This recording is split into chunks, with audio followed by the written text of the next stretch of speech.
Isang magandang babae nagngangalang Anya ay pumunta sa isang pet shop para maghanap ng exotic na alaga. Habang nagtitingin-tingin siya sa tindahan, napansin niya ang isang kahon ng mga palaka.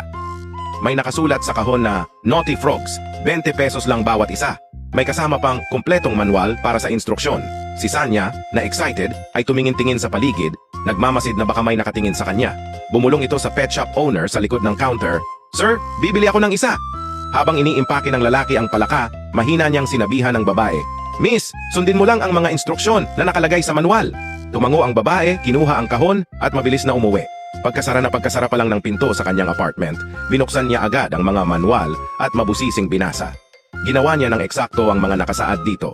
Maligo, maglagay ng humahalimuyak na pabango, magsuot ng napakaseksing damit na pantulog, humiga sa kama at ilagay ang palaka sa pagitan ng mga binti at hayaang gawin ng palaka ang kanyang misyon. Pagkatapos niyang humiga sa kama kasama ang palaka, sa kanyang pagkagulat, walang nangyari. Si Sanya ay sobrang nadismaya at sobrang nainis.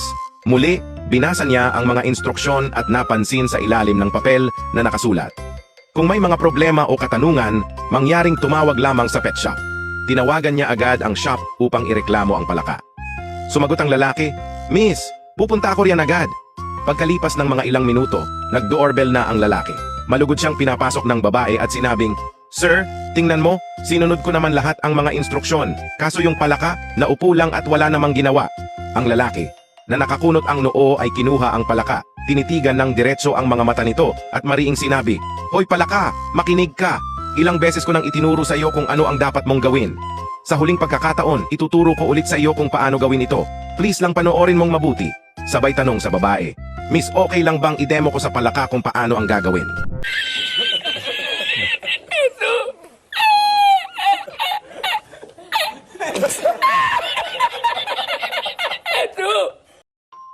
Isang highway patrol officer na sakay ng isang high-tech na patrol car ang hinahabol ang isang kotse dahil sa overspeeding nito. Ang takbo ng driver ay umaabot hanggang sa 200 miles per hour sa isang national road. Sobrang tulin talaga. Mga ilang saglit lang ay napagtanto ng driver na hindi niya kayang takasan ng patrol officer dahil matulin din ang dalang kotse nito. Nagdesisyon ito na huminto na lamang sa gilid ng kalsada upang makausap ng officer. Lumapit ang patrol officer sa kanya at sinabi, "Sir, alam mo mga ilang oras na lang ay matatapos na ang duty ko eh. Napakaganda ng araw na ito para sa akin. Huwag naman sanang masira.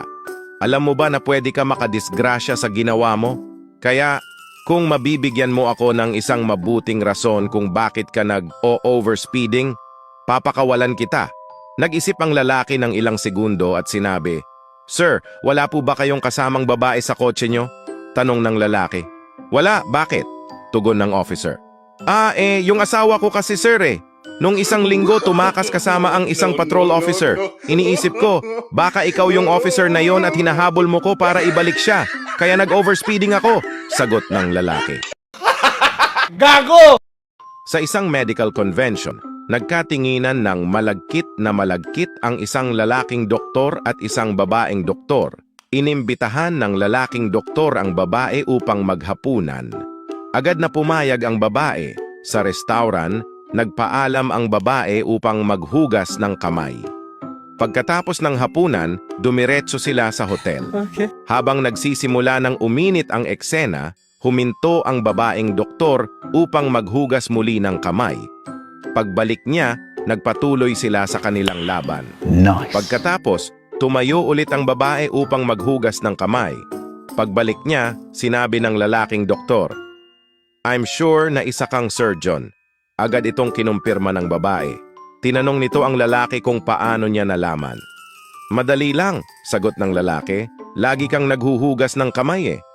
Di ba kada opera ng surgeon, dapat naghuhugas agad ng kamay para laging malinis?" Sumagot ang babaeng doktor, "Wow, ang galing mo naman manghula. Okay, it's my turn to guess. I'm very sure isa kang anesthesiologist." Nagulat ang lalaking doktor dahil tama ang babae. Tinanong niya ito kung paano niya nahulaan. Wala kasi akong naramdaman kanina eh," sagot ng babae.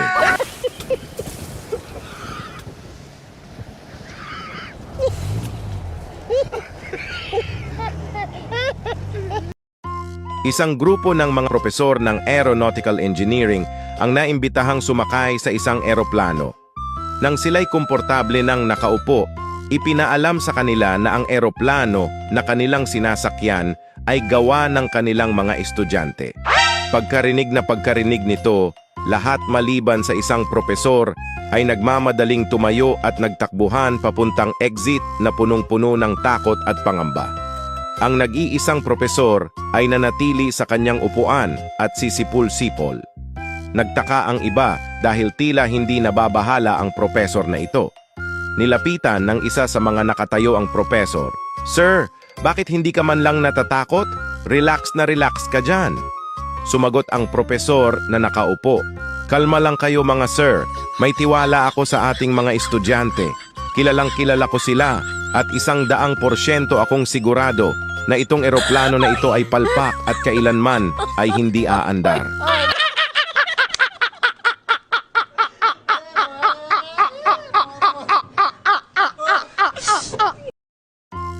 Sa isang abalang kasada, puno ng pasahero ang isang jeep na naglalakbay patungo sa kanilang mga destinasyon.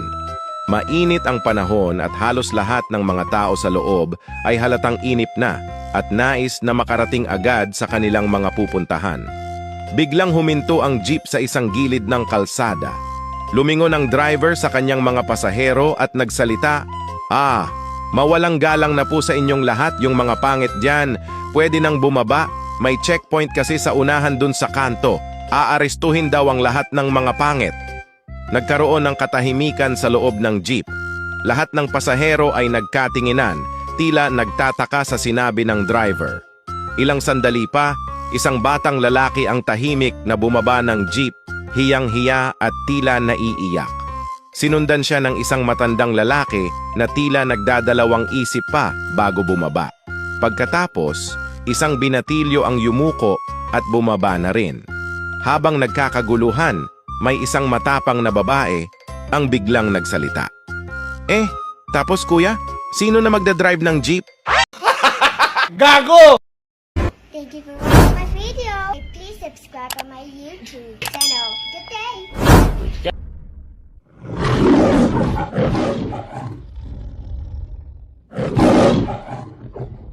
Oh my god. You're so awesome, Lawrence Lim. It's Lawrence Lim with the W. This is the day that you will always remember as the day that you